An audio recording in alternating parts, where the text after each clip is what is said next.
From here because he's made a legit claim to this job. Like I think if they obviously if they can get the Tulane coach Fritz, that's a big time move for Georgia Tech to do. And that's a guy with a lot more head coaching experience.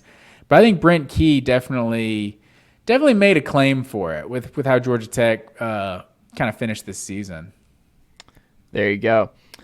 Tennessee takes care of business. Heupel. I love fiery Heupel, where he's a lot more fiery than I thought he would be. And talking about this being a culture victory and talking about media folks questioning Tennessee's culture going into this week with Vanderbilt, people picking Vanderbilt. Tennessee proceeds to win 56-0. Embarrassing Vanderbilt.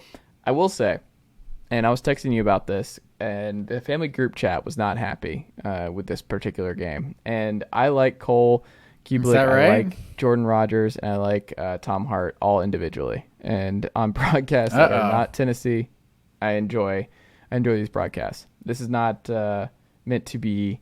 I don't think this is their call. And I wonder, with it being on the SEC Network and these home games, that they just have to spend so much time amping up whoever is the home team. Jordan Matthews got a visit for a long time. They were talking about their glory days at Vanderbilt in the middle of this game. A lot of time was spent on what was actually not happening on the field. We got vacation photos. We talked about Vanderbilt. We talked about this Vanderbilt. We talked about A.J. Swan being just maybe the next Jay Cutler. There was all kinds of stuff. Mike Wright proceeds to have one of the worst first halves I've seen of a quarterback in a long time. And Tennessee is just steamrolling Vanderbilt. And we're just like pretending on the broadcast that like this was supposed to be like a big win for Vanderbilt and Tennessee was imploding down the stretch here. Tennessee, like the story was Tennessee coming to play. And the Tennessee, like there should have been so much time spent about like, okay, Tennessee could have packed it in. They could have done the 1-2-3 Cancun. Instead, Joe Milton's going deep early. They run the ball all over them. Like they were down to just insert name here on the offensive line. Lost multiple dudes in the middle of this game. They were down their third string left tackle, and he had a great day. Like Cooper Mays, the center, got hurt in this one. It was just a revolving door on the offensive line. And they had 2 plays of 80-plus yard rushes. First time in school history with Dylan Sampson and Jalen Wright. Like they're going to be a 2-headed monster next year in the SEC.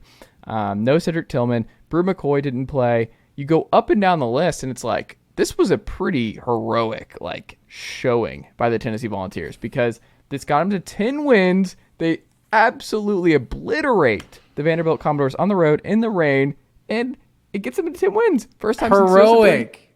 You just described a win over Vanderbilt as heroic. I just want everyone to know that right now. What was Hendon Hooker gone for the year? You lose your Heisman worthy quarterback the previous week.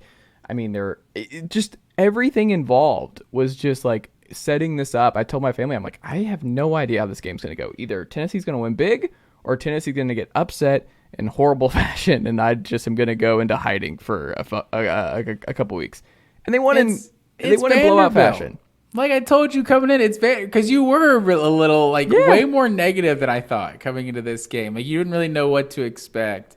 But it's Vanderbilt. Like, it's just don't spend any time on this Vanderbilt. Like, it was ridiculous. Pivot. Like, the amount of Vanderbilt love on this broadcast. Are we watching the game? Like, there's D. Williams pretending to tear his hamstring on a punt return touchdown and then does an amazing dance after. And Tennessee's off and running. Like, D. Williams is the best punt returner in college football. Let's talk about that. He was waiting to break one all season long. You look at this.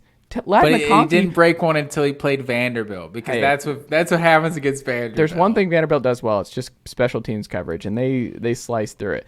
No, Ladd McConkey was back at home watching that tape. I'm like, oh my goodness, that needs to be me. I need to be like D. Williams when I grow up. That's what he was doing. I think what the listeners really want to know is Joe Milton winning the Heisman next year? Because that's what, going into this game, you said we were going to know if Joe Milton was Heisman caliber. And I'm judging from just the box score because very little eyes of mine were on this Tennessee-Vanderbilt game. Mm-hmm. 11 for 21, 147 yards, 1 touchdown, no picks. Grayson Lambert's record is still safe for another week. This doesn't look like a Heisman to me.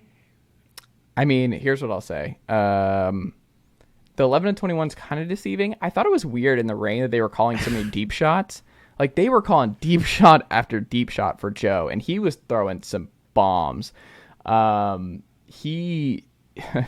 of them weren't his fault. Was he connecting on these bombs? I mean, he connected with Squirrel early, almost a touchdown that got down to the 1. But, I mean, Keaton, like, it was just weird because, like, it was not Cedric Tillman. It was not Brew McCoy. It was some other guys in there. And they also were just running the ball so well that they did not put a lot on Joe Milton's plate in this one. They ran for, 362 yards. They averaged 11.7 yards per attempt on the ground against Vanderbilt. They just ran all over. Mike Wright, 2.2 yards per attempt, 7 to 13, 28 yards. And he played the whole first half. Like, what are we doing? What are we doing, Vanderbilt? Like, it should have been one series, and you're like, all right, this is not happening. Jalen Hyatt, he was great, but he didn't really have to do a whole lot. Like, I don't know. And I think it was Jalen actually who had the first big play. It wasn't Squirrel. Squirrel was week 4. But either way, I don't think he's winning the Heisman. I don't think Joe Milton. He still throws these flamethrower 100-mile-per-hour bombs on the short intermediate stuff, and he's still got. I don't know. I don't know if it's ever all going to be there. He was better than what we've seen last year. He didn't make any mistakes. He did what he needed to do in this one. I just don't know. I don't think so. And I'm wondering, like I said, the spring quarterback competition between Taven Jackson, Joe Milton, and Nico Iamaleava is going to be very, very fascinating to monitor and into the early part of next year. So I don't know. I don't think I'm on the Joe Milton Heisman train. I think there's just still something missing. I don't think he makes it the full year as the starter next year. But I mean, still, we got a bowl game. We'll see what he looks like there with a lot more guys healthy. And then we'll see what another full offseason with him only working with the ones does. He's got the size. He's got the best arm in college football. That's not even close. Like, his arm is preposterous. Like, it still could happen. But I don't know. I'm not more. I'm not singing the Joe Milton 2023 Heisman candidacy from the rooftops. It's just I didn't see enough there.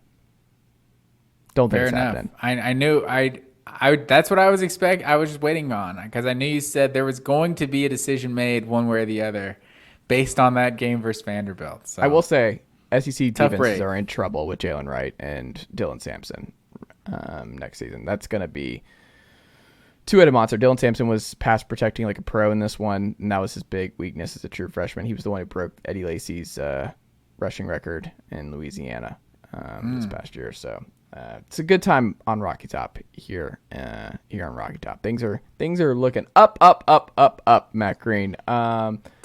Thing. Also, from a uniform perspective, if we get Clemson, Tennessee in the Orange Bowl, I didn't even think about how genius it is that they're playing in the Orange Bowl. That game would be true. The Orange Bowl, you know. What unis are these teams rocking? Because Clemson only busts out the purple for like the military stuff, so Clemson's rocking all orange. I think Tennessee's the one's gonna have to change it up. Bust out the Tennessee smoky have to go all grays. white, like what they were on Saturday. They probably have to go all white. I wouldn't mind seeing them bust out the black, smoky gray. But they'd be home, I think. Whatever you gotta do. I don't know. Smoky grays would be interesting. Maybe go blackout, dark mode. I don't know.